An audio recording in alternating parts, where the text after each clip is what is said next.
The changing world order. The times ahead will be radically different from those that we've experienced in our lifetimes, though similar to many times before. How do I know that? Because they always have been.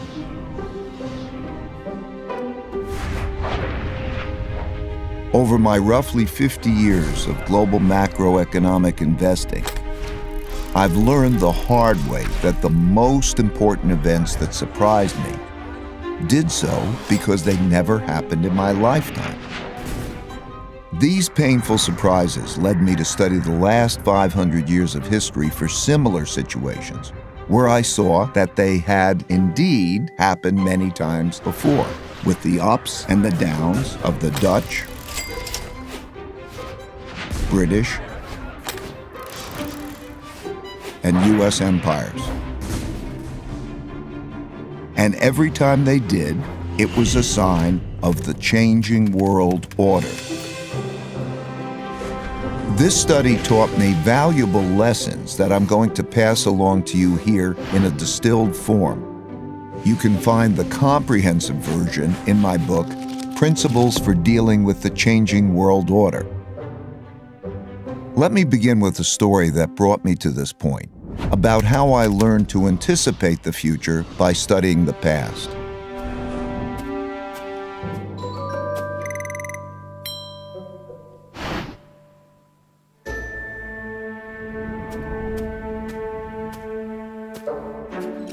In 1971, when I was a young clerk on the floor of the New York Stock Exchange, the United States ran out of money and defaulted on its debts. That's right, the U.S. ran out of money. How? Well, back then, gold was the money used in transactions between countries. Paper money, like the dollar, was like checks in a checkbook in that it had no value other than it could be exchanged for gold, which was the real money. At the time, the United States was spending a lot more money than it was earning by writing a lot more of these paper money checks than it had gold in the bank to exchange for them. As people turned these checks into the bank for gold money, the amount of gold in the U.S. started to dwindle. It soon became obvious that the U.S. couldn't keep its promises for all the existing paper money, so people holding dollars rushed to exchange them before the gold ran out. Recognizing that the U.S. was going to run out of real money, on Sunday evening, August 15th, President Nixon went on television to tell the world that the U.S. was breaking its promise to let people exchange their dollars for gold. Of course, he didn't say it that way. He said it more diplomatically, without making it clear that the United States was defaulting. The strength of a nation's currency is based on the strength of that nation's economy. And the American economy is by far the strongest in the world. Accordingly, I have directed the Secretary of the Treasury to take the action necessary to defend the dollar against the speculators.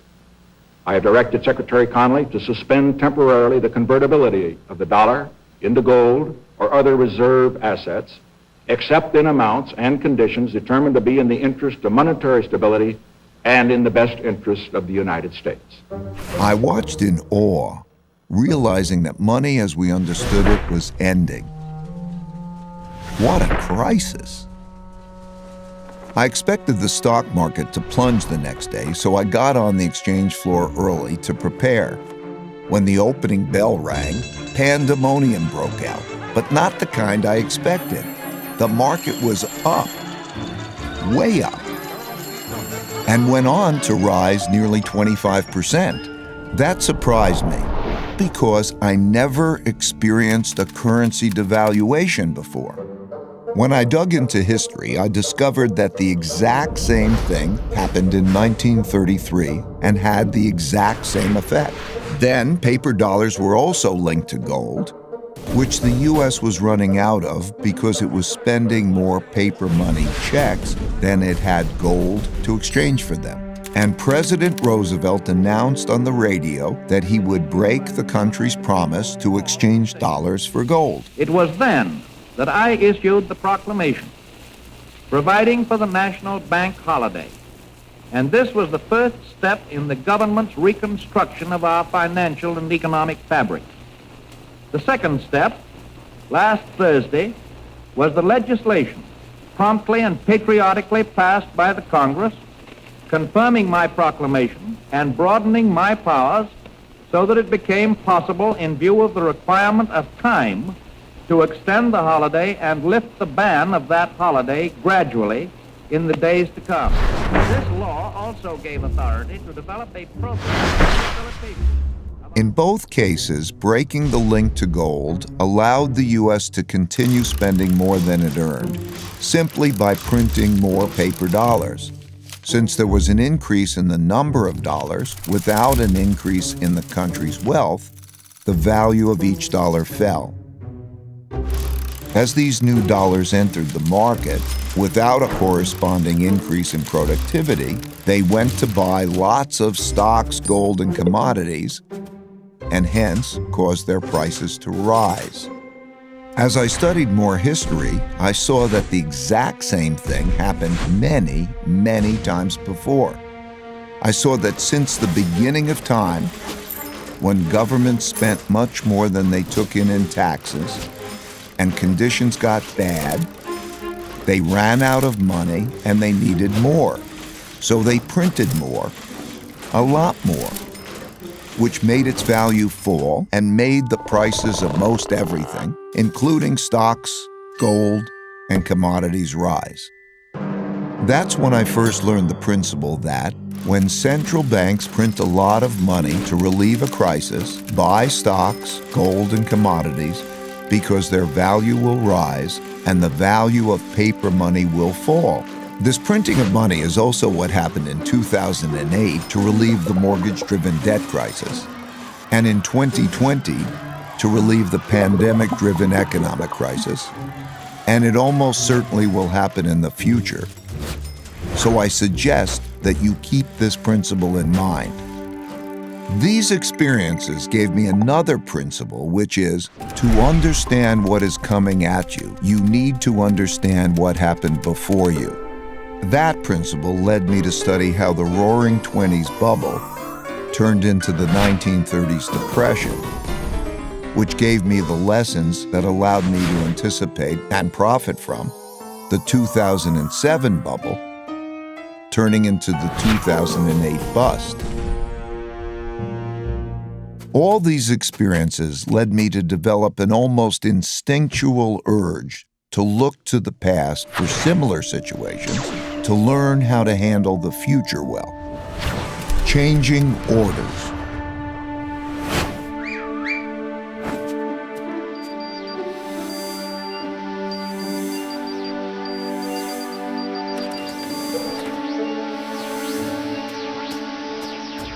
Over the last few years, three big things that hadn't happened in my lifetime prompted me to do this study. First, countries didn't have enough money to pay their debts, even after lowering interest rates to zero, so their central banks began printing lots of money to do so. Second, big internal conflicts emerged due to growing gaps in wealth and values. This showed up in political populism and polarization between the left, who want to redistribute wealth, and the right, who want to defend those holding the wealth. And third, increasing external conflict between a rising great power and the leading great power, as is now happening with China and the United States. So I looked back.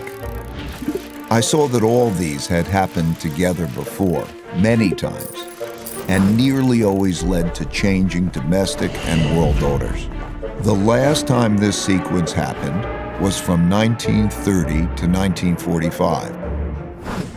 What exactly is an order, you might ask?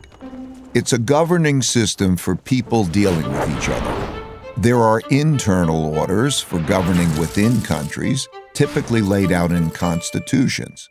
And there is a world order for governing between countries, typically laid out in treaties. Internal orders change at different times than world orders, though whether within or between countries, these orders typically change after wars. Civil wars within countries, international wars between countries. They happen when revolutionary new forces defeat weak old orders.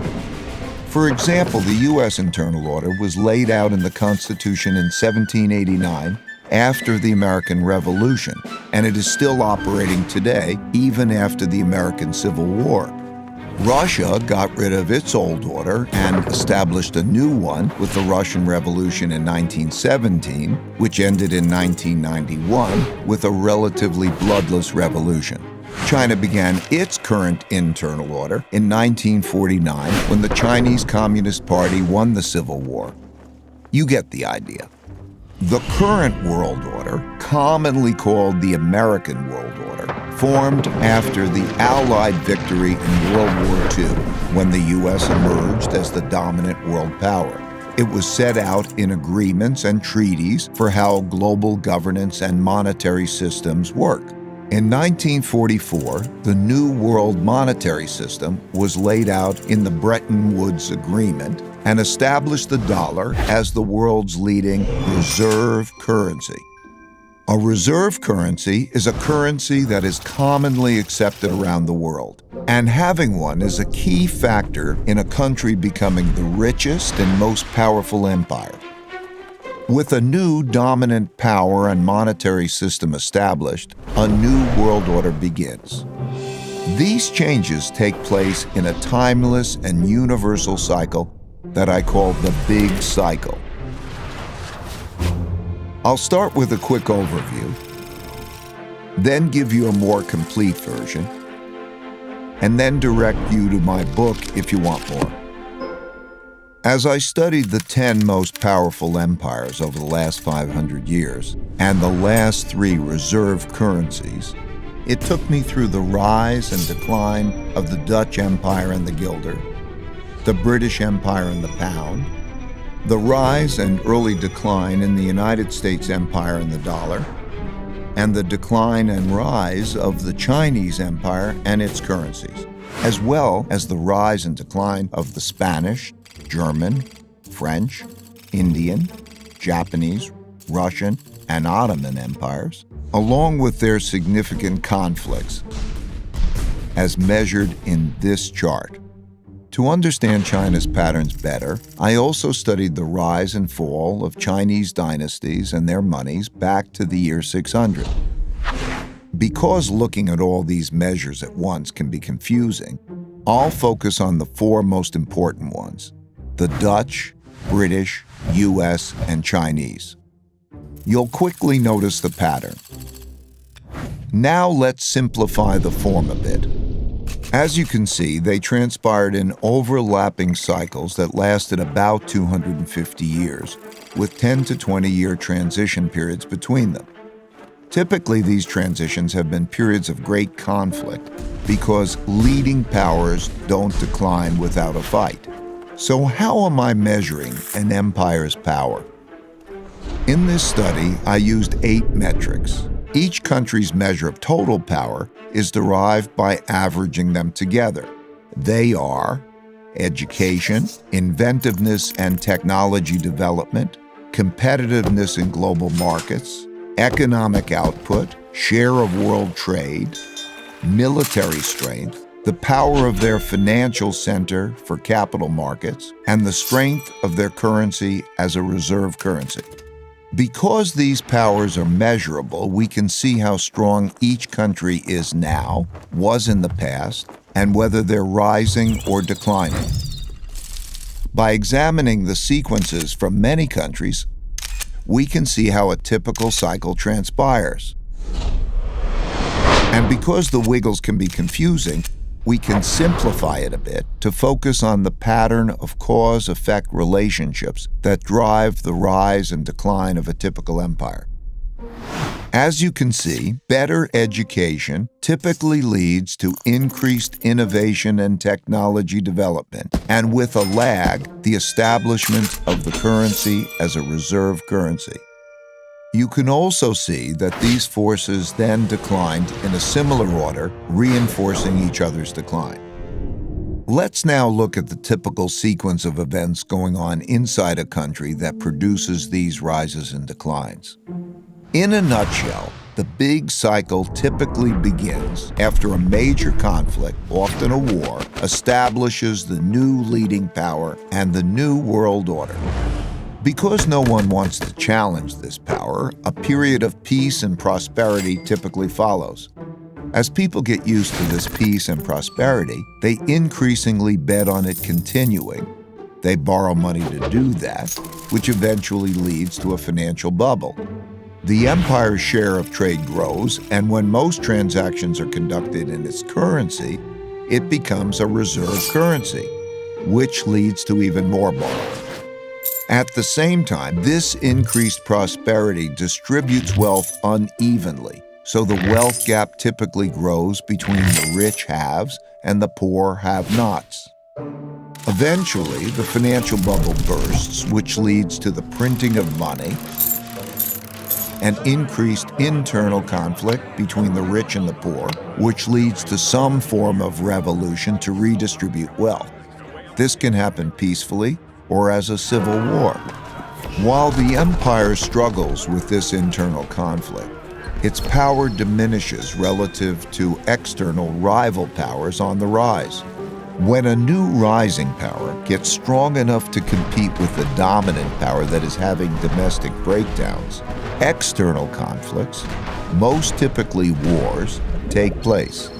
Out of these internal and external wars come new winners and losers.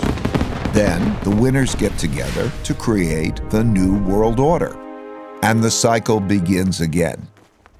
As I looked back, I saw that these cause and effect relationships drove the cycles of rises and declines all the way back to the Roman Empire. I saw how the stories of each one of these cycles blended together with others before, during, and after, in the same way as each individual story blends with others to make the epic 500-year story that is our collective history. And like human life cycles, no two are exactly the same, but most are similar. They're driven by logical cause and effect relationships that progress through stages from birth to strength and maturity to weakness and inevitably decline.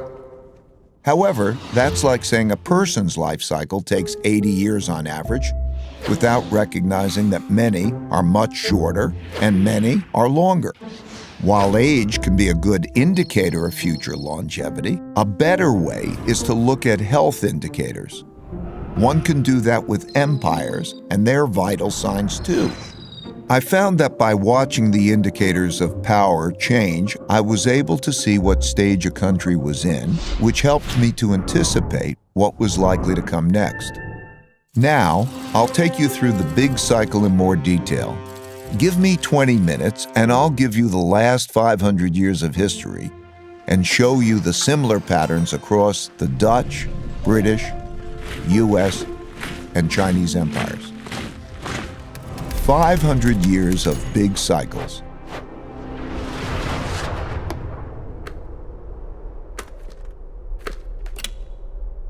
I'm going to describe the typical cycle by dividing it into 3 phases: the rise, the top, and the decline.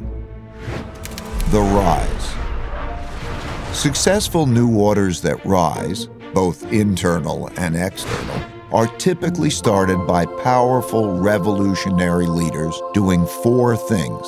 First, they win power by gaining more support than the opposition. Second, they consolidate power by converting, weakening, or eliminating the opposition so they don't stand in their way. Third, they establish systems and institutions that make the country work well. And fourth, they pick their successors well, or create systems that do that. Because a great empire requires many great leaders over several generations. At this stage, soon after winning the fight, there is typically a period of peace and growing prosperity because the leadership is clearly dominant and has broad support, so no one wants to fight it. During this phase, leaders within the country have to design an excellent system to raise the country's wealth and power.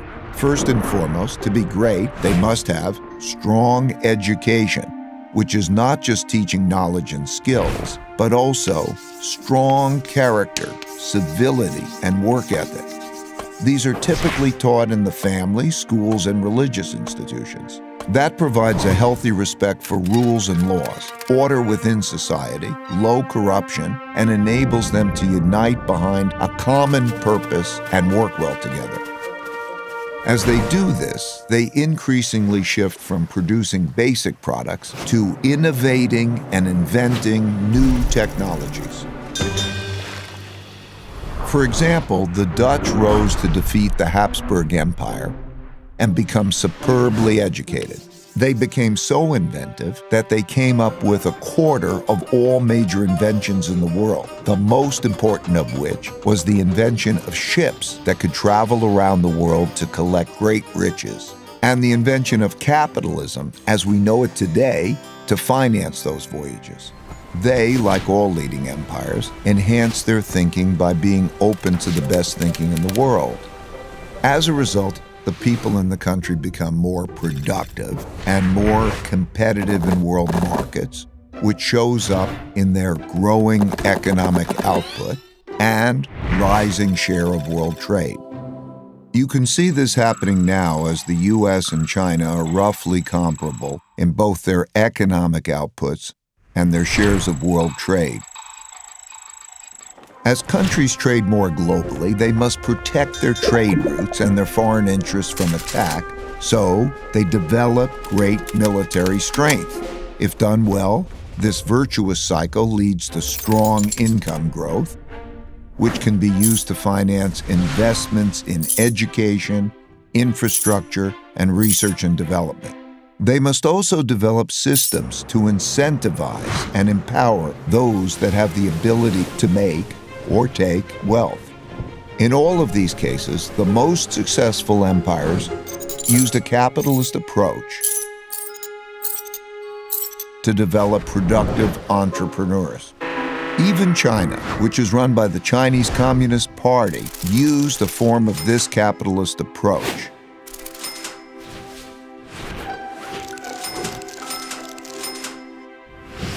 Deng Xiaoping, when asked about this, said, "It doesn't matter if it's a white cat or a black cat, as long as it catches mice. And it's glorious to be rich." To do this well, they must develop their capital markets. Most importantly, their lending, bond, and stock markets. That allows people to convert their savings into investments to fund invention and development, and share in the successes of those who make great things happen. The Dutch created the first publicly listed company, the Dutch East India Company, and the first stock market to fund it, which were integral parts of the system that produced massive wealth and power. As a natural consequence, the greatest empires developed the world's leading financial centers for attracting and distributing the world's capital. Amsterdam was the world's financial center when the Dutch were preeminent. London, when the British were on top. New York is now, and China is quickly developing its financial centers.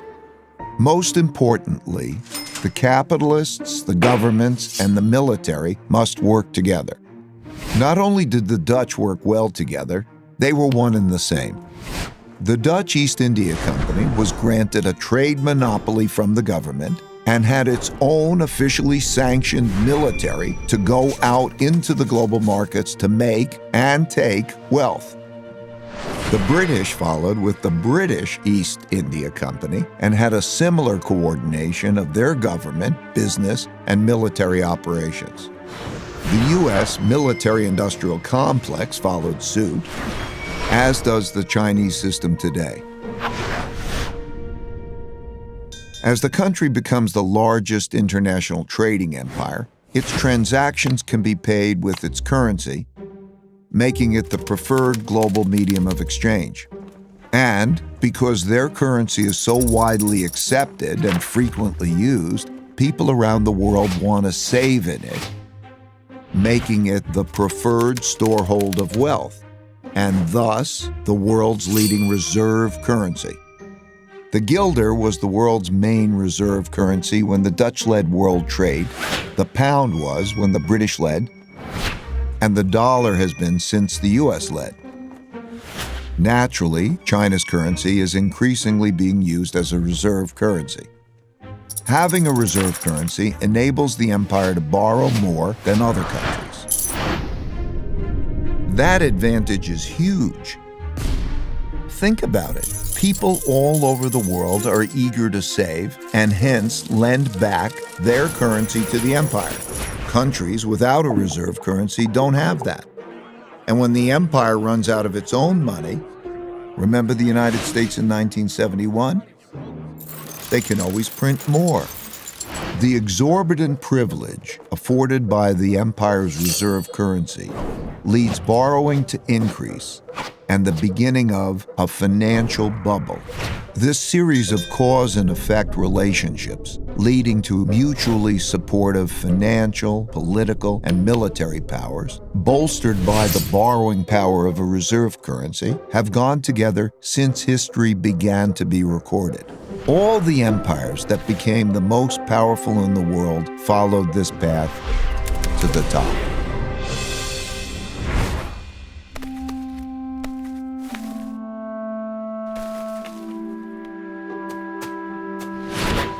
While in the top phase, most of these strengths are sustained, embedded within the fruits of their success are the seeds of their decline.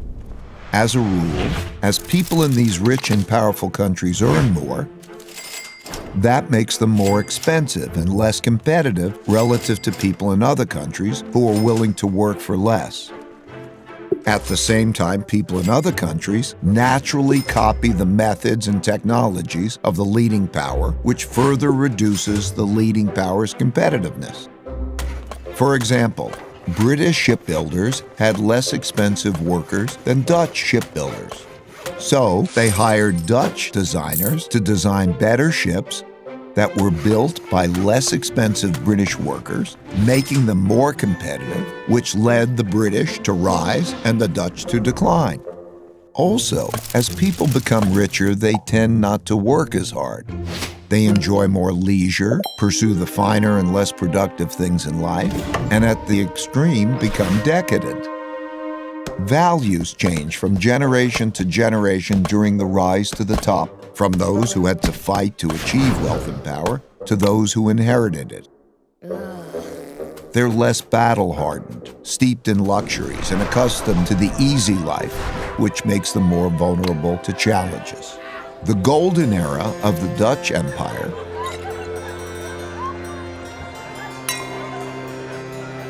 and the Victorian era of the British Empire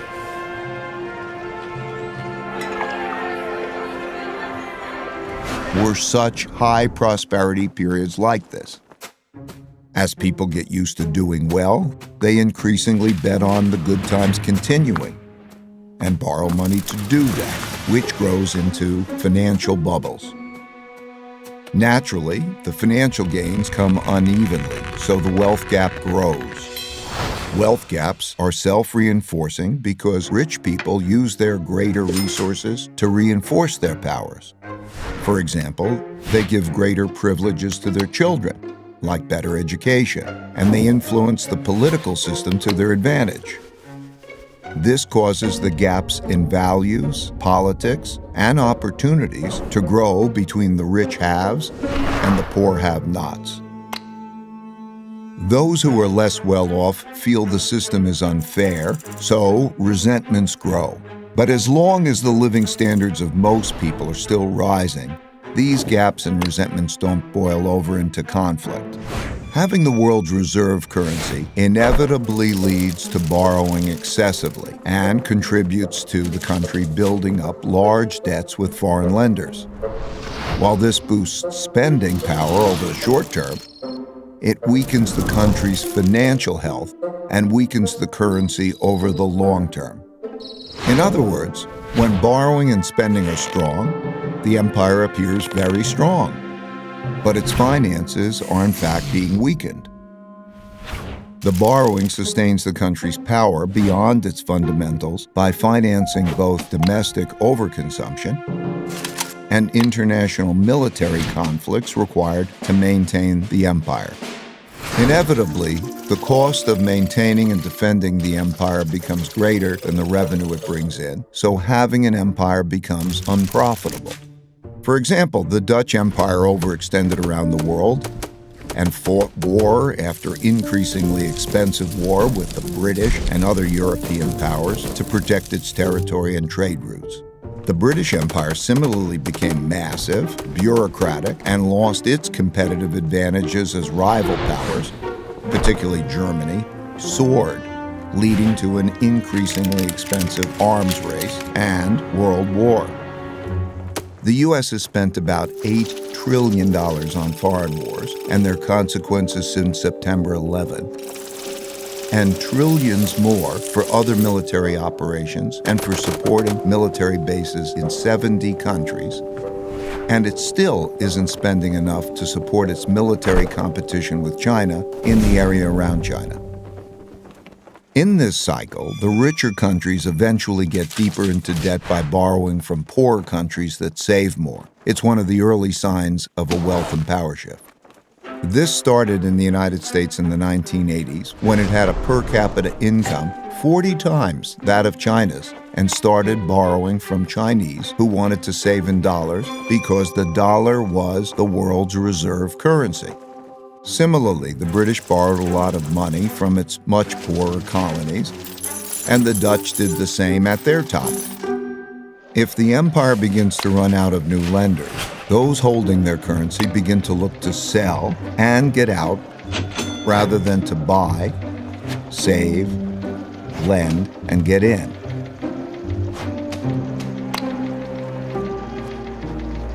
And the strength of the empire begins to decline. The decline.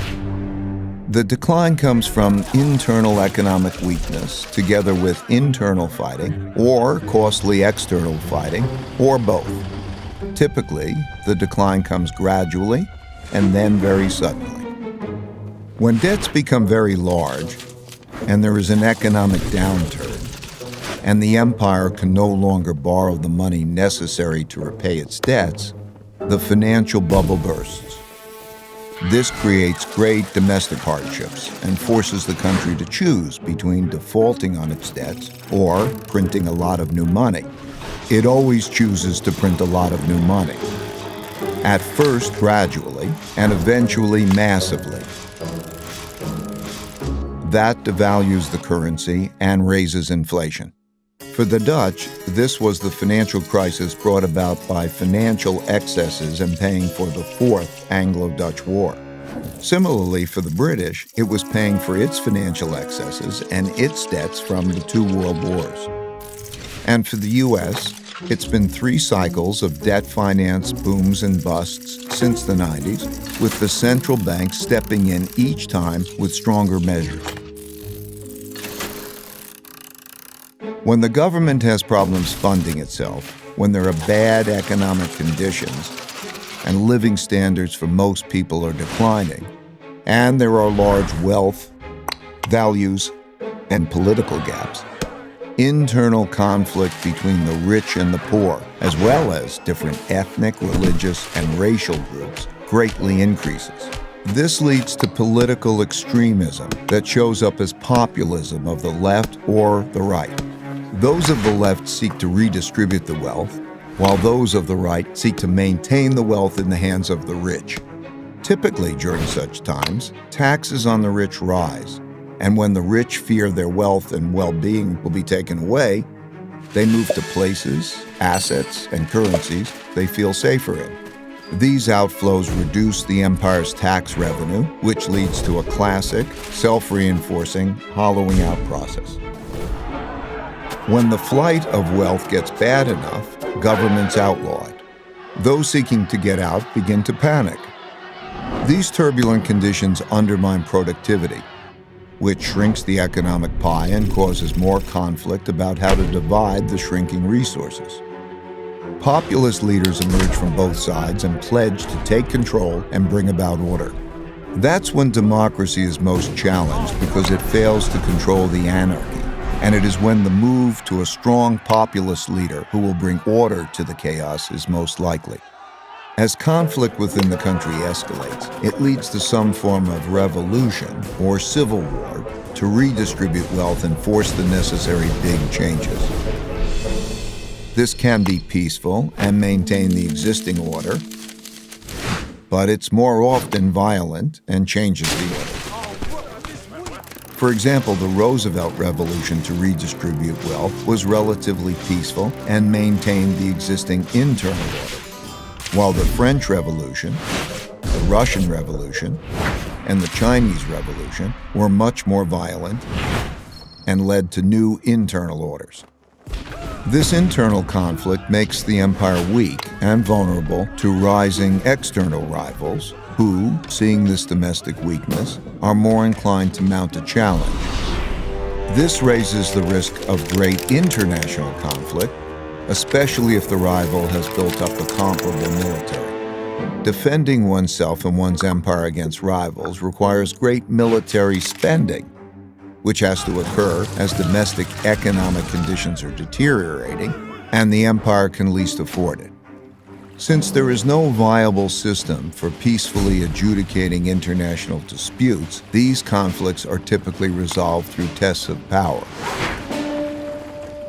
As bolder challenges are made, the leading empire is faced with the difficult choice of fighting or retreating.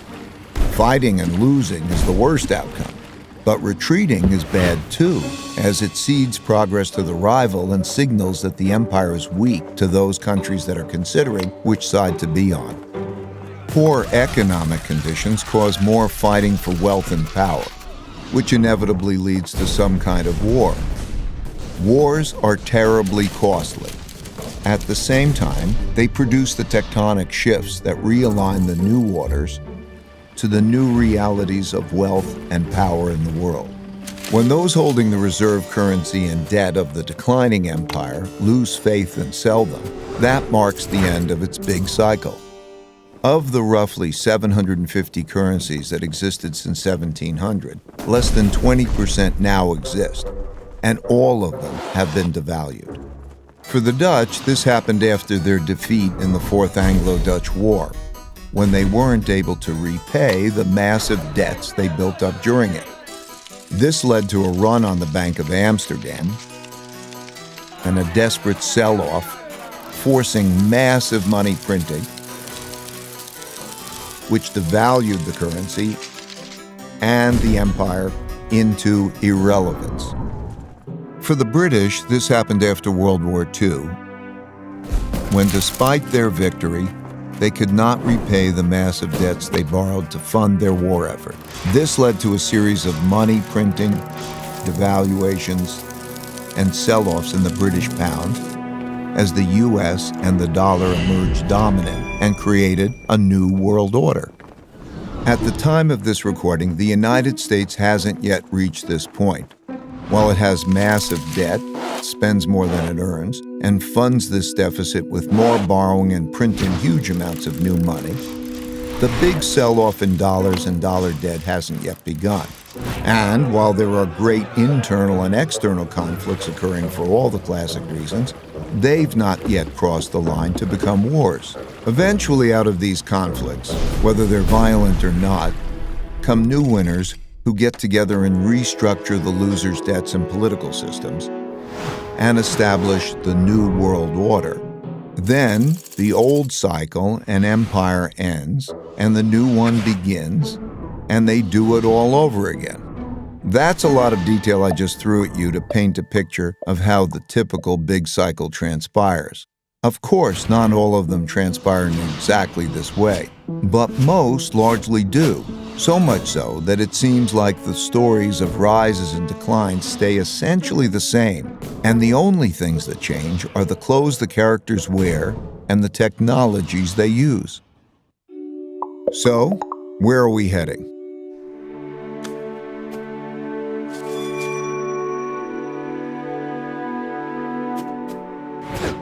The future.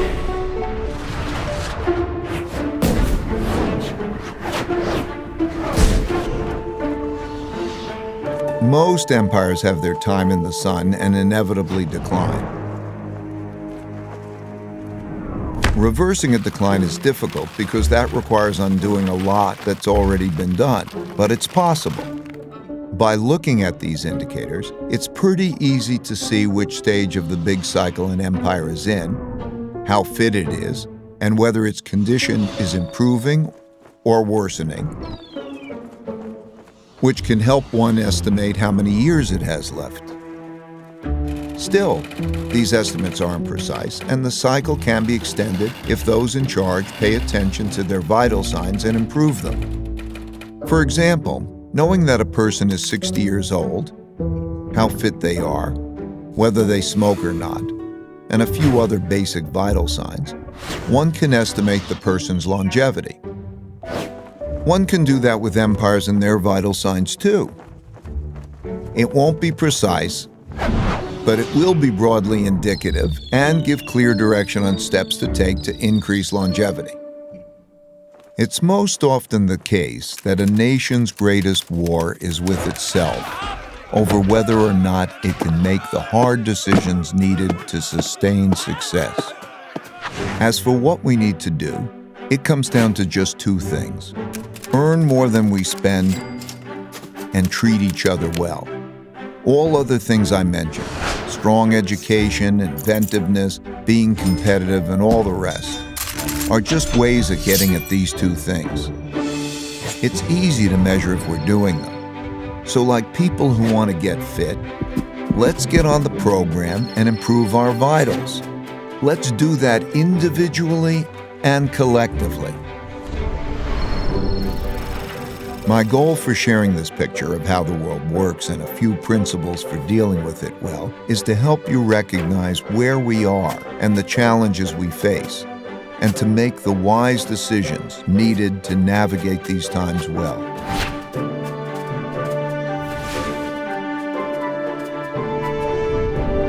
Since there is a lot more to discuss and we are out of time, you can learn more in my book, Principles for Dealing with the Changing World Order, and I look forward to continuing this conversation at economicprinciples.org and on social media. Thank you, and may the force of evolution be with you.